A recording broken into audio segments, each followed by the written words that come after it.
Bab 6351. Pada saat ini, di markas Warriors dan Ravendor melapor kepada Victoria dengan hormat. Tuanku, ketiga tetua telah tiba di Nigeria. Saya telah mengatur agar Panglima Besar Kantor Gubernur Tentara Kanan menerima mereka secara pribadi. Dan suruh mereka menyiapkan tempat latihan sementara untuk mereka. Saat ini, ketiga tetua telah menetap di Statin. Victoria bersenandung dan bertanya kepadanya, "Bagaimana dengan pesawatnya?" Ravendor berkata, "Semuanya telah dilaksanakan sesuai rencana awal. Kami melancarkan insiden darurat yang merupakan alarm palsu. Rute yang diterapkan pesawat adalah dari Frankfurt, Jerman hingga Johannesburg, Afrika Selatan. Informasi rute penerbangan kargo ini dapat ditemukan di semua software penerbangan. Pendaratan darurat di tengah tidak akan muncul di informasi rute reguler. Hanya dengan memeriksa lintasan penerbangan spesifik pesawat pada hari itu kita dapat melihat bahwa pesawat tersebut mendarat di Nigeria di tengahnya. Itu bisa dianggap sangat tersembunyi. Kebanyakan orang tidak akan memperhatikan di mana pesawat kargo melakukan pendaratan darurat di tengah-tengah. Tapi selama pihak lain diam-diam mengawasi jalur penerbangan pesawat kita, dia pasti bisa melihat informasi lintasan dan pasti akan memperhatikan Lagos, Nigeria. Selama dia menganggap pendaratan alternatif ini sebagai petunjuk, dia pasti akan jatuh ke dalam perangkap kita." Victoria bertanya lagi, "Apa selanjutnya? Apakah ada petunjuk lain yang dapat mempersulit pihak lain untuk menemukan markas kita di Nigeria tanpa banyak usaha?" Pendeta menjawab, "Tuanku. Penerbangan ini mengangkut sejumlah instrumen dan peralatan presisi buatan Jerman. Nilainya lebih dari 40 juta dolar AS. Kami menyelesaikan pertukaran barang di bandara Nigeria. Dan kemudian barang yang ditukar diangkut keluar bandara melalui jalur khusus. Sebagian barangnya adalah peralatan profesional di bidang migas yang disiapkan khusus untuk perusahaan minyak kita di sana. Dan bagian lainnya adalah peralatan pemrosesan presisi tinggi. Penggunaan terbesarnya adalah untuk memproduksi senjata api standar. Peralatan jenis ini adalah peralatan yang dikendalikan di seluruh dunia. Ekspor memerlukan pemeriksaan ketat terhadap kualifikasi pembeli. Dan negara pembeli perlu mengeluarkan dokumen persetujuan yang lengkap. Kali ini kami menggunakan perusahaan finishing Afrika Selatan. Mengajukan izin impor di Afrika Selatan. Dan mengajukan izin penjualan di Jerman. Jadi kami bisa meninggalkan Jerman dengan lancar. Ini adalah salah satu petunjuk yang sengaja kami tinggalkan untuk pihak lain." Pihak lain memeriksa penerbangan tersebut dan menemukan bahwa pesawat tersebut telah melakukan pendaratan darurat di Nigeria. Kemungkinan besar mereka akan memeriksa informasi kargo dan penerima barang. Selama mereka memeriksanya lebih dalam, mereka akan mengetahui bahwa ada minyak dan gas serta peralatan khusus di dalam kargo tersebut. Dengan cara ini, dia akan sangat yakin bahwa kumpulan peralatan ini adalah untuk kita gunakan sendiri. Dan kemudian curiga bahwa pendaratan darurat kami hanya untuk menutup-nutupi. Afrika Selatan bukanlah tujuan sebenarnya. Tujuan sebenarnya adalah Lagos, Nigeria. Dengan cara ini, dia pasti akan fokus pada Nigeria. Dikombinasikan dengan peralatan minyak dan gas, dia dapat dengan mudah menebak bahwa pangkalan kami di Nigeria kemungkinan besar adalah pangkalan ekstraksi minyak. Pangkalan kami di Nigeria adalah basis ekstraksi minyak dengan keuntungan tahunan lebih dari 2 miliar dolar AS. Ini adalah basis yang paling menguntungkan di antara banyak basis kami. Setelah kami membocorkan petunjuknya, akan sangat mudah bagi pihak lain untuk menemukan markasnya. Hanya ada lusinan yang harus diperiksa satu persatu. Dan itu dapat dengan mudah ditemukan. Alasan kenapa kami memilih menggunakannya sebagai umpan adalah karena hal itu bisa membuat pihak lain menurunkan kewaspadaannya. Mungkin dia mengira dia telah menangkap ikan besar kali ini dan dapat memberikan kerusakan besar pada kita. Setelah mendengarkan presentasi Ravendor, Victoria menunjukkan ekspresi kepuasan yang jarang terjadi. Dia mengangguk sedikit dan mencibir. Tidak buruk. Berbagai petunjuk saling terkait satu sama lain. Dan mereka saling terkait dan menarik. Hal ini tentu saja memberikan ilusi kepada orang-orang bahwa mereka sedang menangkap ikan besar. Saat dia menangkap petunjuk yang terungkap, dia mungkin akan berteriak dengan semangat. "Tuhan menolongku." Saat dia mengungkap misteri dan menemukan ladang minyak. Dia pasti akan berpuas diri. Bagaimanapun, skala di sana jauh lebih besar dibandingkan tambang tembaga di Siprus. Saat dia bergegas dan ingin mengulangi trik lama, ketiga tetua akan menyerangnya bersama-sama dan memenggal kepalanya. Hilangkan masalah masa depanku. Bab 6352. Tepat ketika Victoria dan Ravendor merasa musuh yang tersembunyi tidak akan melewatkan petunjuk ini, Charlie sedang mengantar Maria melewati ladang bersalju di pagi hari di Nordik. Pemandangan Nordik yang berpenduduk jarang benar-benar sempurna.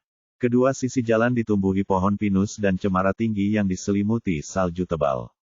Kadang-kadang, ketika melewati desa atau kota, Anda bisa melihat sekumpulan rumah kayu yang tertutup salju dari jauh. Sebagian besar rumahnya tidak terlalu tinggi, meski atap segitiga yang berserakan tertutup salju. Sisi-sisinya dicat dengan warna-warna cerah, memberikan kesan seperti berada di negeri dongeng. Sejak matahari terbit dan cakrawala di kaca spion menyala, Maria menatap pemandangan di luar jendela dan berkata dengan mata serakah, "Saya telah bepergian ke banyak tempat selama lebih dari 300 tahun. Dan saya telah menetap di banyak tempat yang saya suka. Tetapi saya baru pernah tinggal di Eropa Utara dalam waktu yang paling singkat. Dan aku belum cukup tinggal di sini." Charlie tersenyum dan berkata, "Saya telah meminta Helena untuk membantu menemukan pertanian yang cocok. Setelah renovasi selesai, Anda bisa datang ke sini sesekali untuk menginap. Selain itu, dengan bantuan Helena, kamu tidak akan meninggalkan informasi apapun saat masuk dan keluar bea cukai. Jadi tentu saja Anda tidak perlu khawatir akan ditemukan oleh Victoria." Maria mengangguk dengan lembut. Dia sangat ingin terus tinggal di sini untuk sementara waktu. Tapi ketika dia mengira akan sulit bagi Charlie untuk menemaninya kali ini, dorongan ini berkurang banyak. Saat ini, ponsel Maria tiba-tiba berdering. Dia mengangkat telepon dan menekan tombol jawab. Suara Tuan Zhang datang dari telepon. "Nona, saya telah menemukan beberapa petunjuk baru tentang pesawat itu." Maria bersenandung dan berkata, "Anda boleh bicara, saya kebetulan bersama Tuan Wade." Setelah itu, dia menyalakan speaker ponselnya. Meskipun dia tahu bahwa Charlie dapat mendengar setiap kata yang diucapkan Tuan Zhang dengan jelas tanpa menyalakan pengeras suara, dia masih melakukan tindakan yang tampaknya tidak perlu. Menurutnya, ini adalah penghormatan terhadap Charlie. Di ujung lain telepon, Zhang berkata dengan hormat, "Nona, Tuan Wade, saya mengetahui bahwa pesawat telah mendarat di Afrika Selatan. Saya juga menemukan klien kargo dan detail kargo tersebut." Setelah itu, Zhang mengulangi informasi yang dia temukan di telepon, yang pada dasarnya adalah informasi yang sama yang diinginkan Victoria dan Ravendor untuk mereka temukan. Setelah membicarakan petunjuknya, Zhang berkata dengan penuh semangat, "Nona, menurutku Warriors dan pasti punya markas di Nigeria. Dan kemungkinan besar hal ini terkait dengan ekstraksi minyak.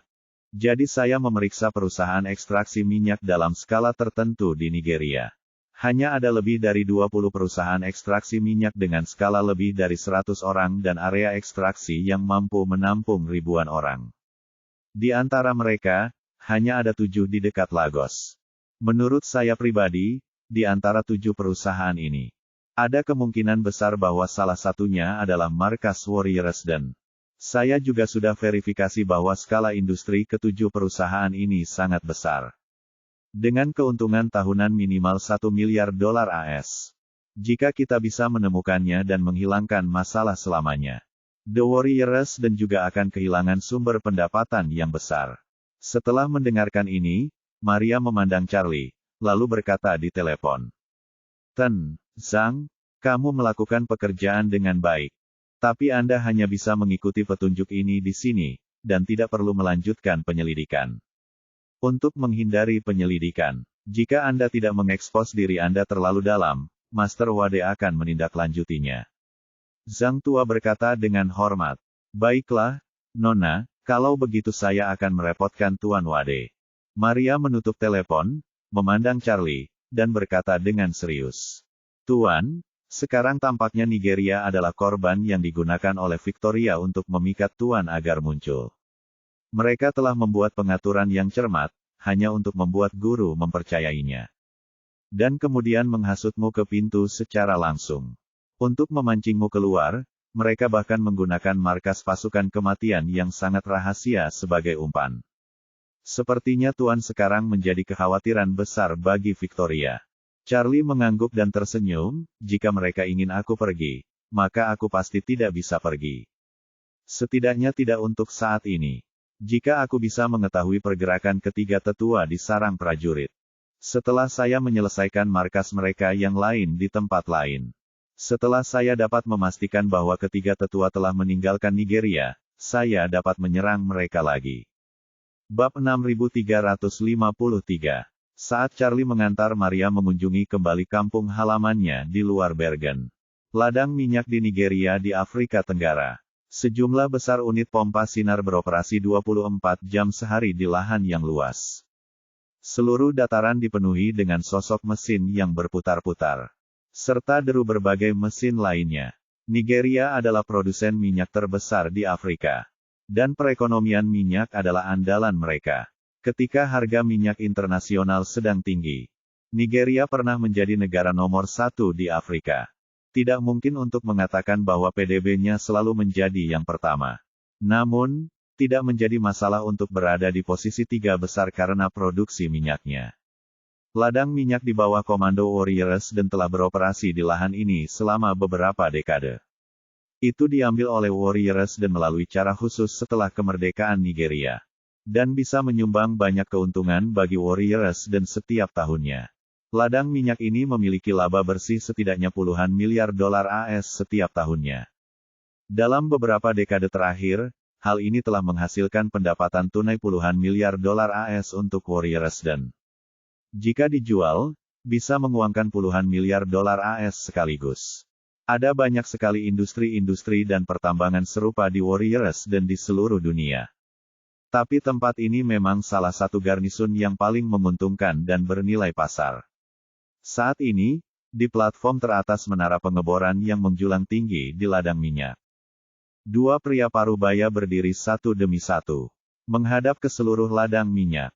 Berdiri di depan dan dekat pagar adalah Gubernur Agung Kantor Gubernur Tentara Kanan di sarang prajurit, John Woo. Dan yang berdiri di belakangnya adalah Letnan Jenderal Chafren Yuan. Di antara 5 gubernur militer di Warriors dan Kantor Gubernur Tentara Kanan mencakup lebih banyak negara dan wilayah yang lebih luas.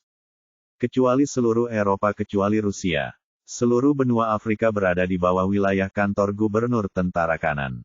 Namun garnisun Kantor Gubernur Tentara Kanan telah bergilir di berbagai negara Eropa dan tidak pernah ditempatkan di benua Afrika. Kantor Gubernur bukan hanya tempat kerja tetap gubernur besar dan para jenderal inti. Namun keluarga mereka juga tinggal di sana bersama mereka. Kalau tidak benar-benar diperlukan, John jarang datang ke Afrika. Alasan mengapa dia membawa orang kepercayaannya Chafren ke sini kali ini terutama karena ketiga tetua itu tiba secara diam-diam di bawah perintah Tuhan. Sebagai Panglima Besar Kantor Gubernur Angkatan Darat Kanan, dia ditunjuk oleh Tuhan untuk secara pribadi menerima dan menemani mereka dan secara pribadi tinggal di sini sampai targetnya muncul. Ladang minyak dengan asap hitam dan mesin menderu secara alami berbeda dengan Napoli di Italia Selatan. John bosan dengan bau minyak mentah yang ada di udara dalam beberapa hari. Karena alasan inilah ia lebih memilih memanjat menara pengeboran yang menjulang tinggi. Di mana dampak kebisingan dan bau jauh lebih sedikit dibandingkan dengan permukaan tanah. Chafren berdiri di belakangnya dan melihat dia mengerutkan kening, jadi dia berkata, "Jika Panglima Besar tidak terbiasa dengan lingkungan di sini, saya akan mencarikan hotel bintang 5 untuk Anda di pusat kota Lagos." Ketiga tetua sudah mengasingkan diri di ruang rahasia bawah tanah.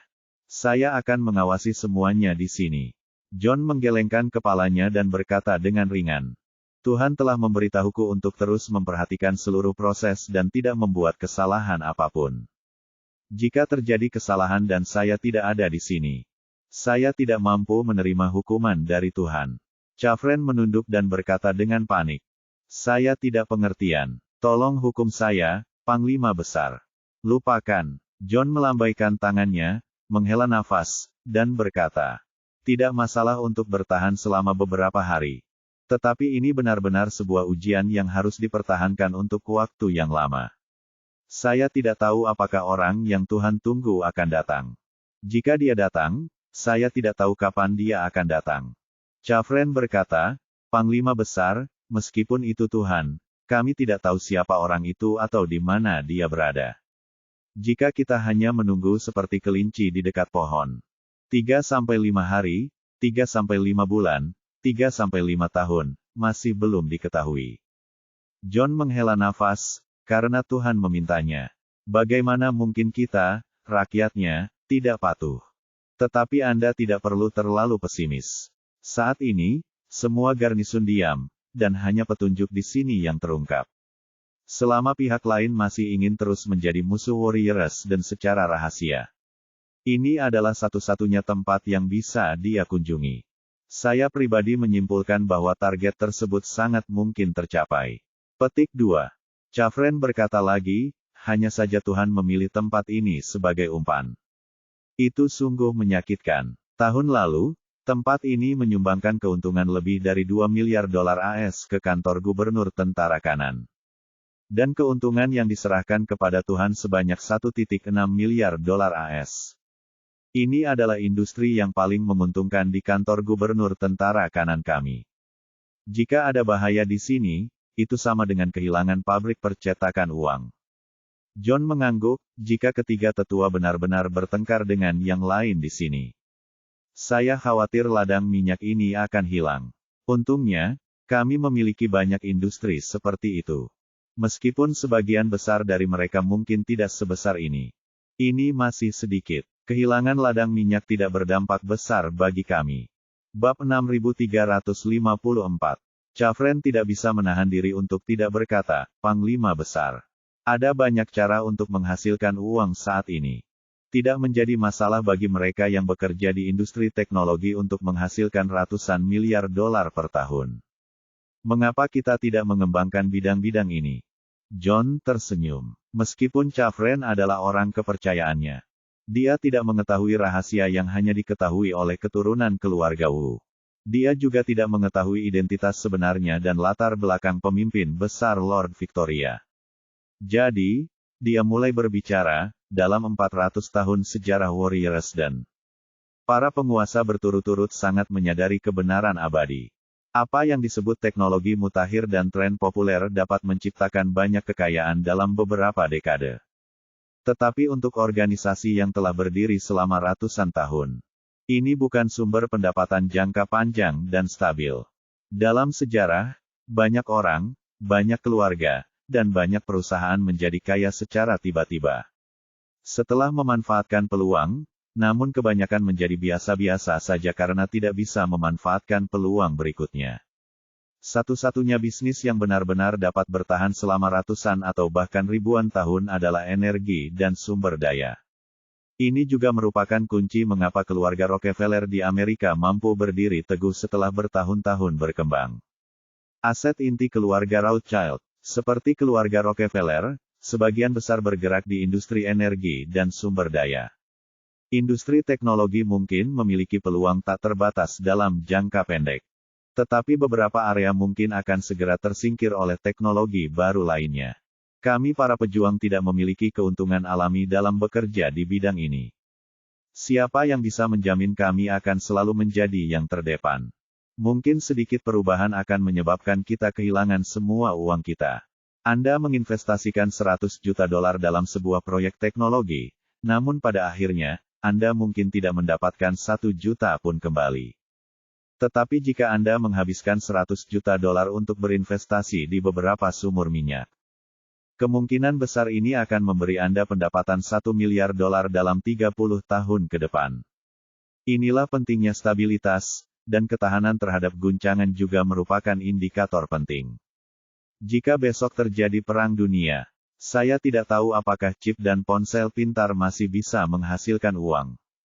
Tetapi minyak, baja, dan logam non-besi pasti akan menghasilkan lebih banyak.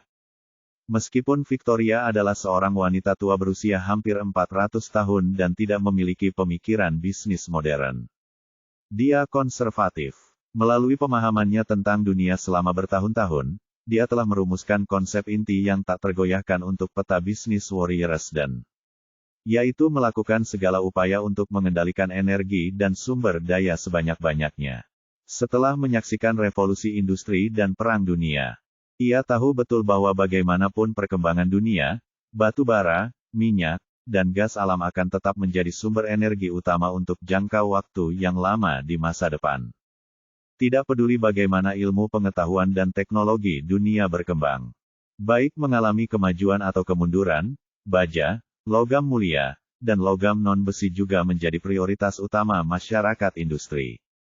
Sekalipun perang dunia pecah dan dunia menjadi gurun pasir, dan semua perusahaan teknologi global bangkrut, energi dan sumber daya masih dapat berdiri kokoh. Karena ini, ladang minyak dan pertambangan merupakan sebagian besar aset yang dikumpulkan oleh Warrior Resden selama ratusan tahun. Tentu saja, ada faktor lain yang sangat penting di sini. Artinya, dimanapun di dunia, ladang minyak dan tambang lebih mudah untuk melakukan konstruksi teknik yang tersembunyi dan menyembunyikan banyak orang. Tambang tembaga di Siprus akan memperluas terowongan internal dan permukaan kerja, dan secara paksa membangun komunitas bawah tanah. Karena ini adalah tambang itu sendiri, proyek besar ini juga dapat disembunyikan sepenuhnya. Chafren mungkin memahami sudut pandang John, dan menghela nafas. Setelah mendengarkan kata-kata Panglima Besar, saya menyadari bahwa saya sedang melamun. John terkekeh, melihat ke pompa minyak yang tak terhitung jumlahnya di bawah, dan menghela nafas. Semakin sederhana model bisnisnya, semakin dapat diandalkan. Lihatlah pompa minyak ini. Setiap kali mereka berbalik, mereka akan memompa minyak dalam jumlah besar yang dapat ditukar dengan dolar AS. Mesin ini bekerja 24 jam sehari. Kami hanya perlu menghubungkan minyak mentah yang diekstraksi ke pipa dan mengangkutnya ke pelabuhan. Pedagang minyak tersebut akan menggunakan kapal tanker untuk mengangkut minyak ke seluruh belahan dunia. Dan yang harus kita lakukan hanyalah menunggu di sini untuk menghitung uangnya.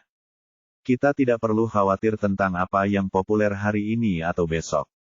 Apalagi siapa yang akan menggunakan inovasi teknologi. Hanya saja mangkuk nasi kita telah hancur. Sebelum para ilmuwan menemukan fusi nuklir terkendali, tidak akan pernah ada masalah jika tidak mempunyai uang untuk menghasilkan uang di sini. Chafren mengangguk berat dan menghela nafas. The Warrior Resden telah mampu berdiri di dunia selama 400 tahun. Yang tidak dapat dipisahkan dari pandangan ke depan Tuhan. Setelah itu, dia bertanya pada John, Panglima Besar. Kalau di sini belum ada kabar pasti mengenai waktu tunggu. Apakah kamu ingin aku mengatur seseorang untuk mengubah tempat tinggal yang cocok untukmu? John berpikir sejenak, melambaikan tangannya dan berkata, tidak perlu, Tuhan menganggap masalah ini sangat penting. Dan mungkin ada mata-mata lain.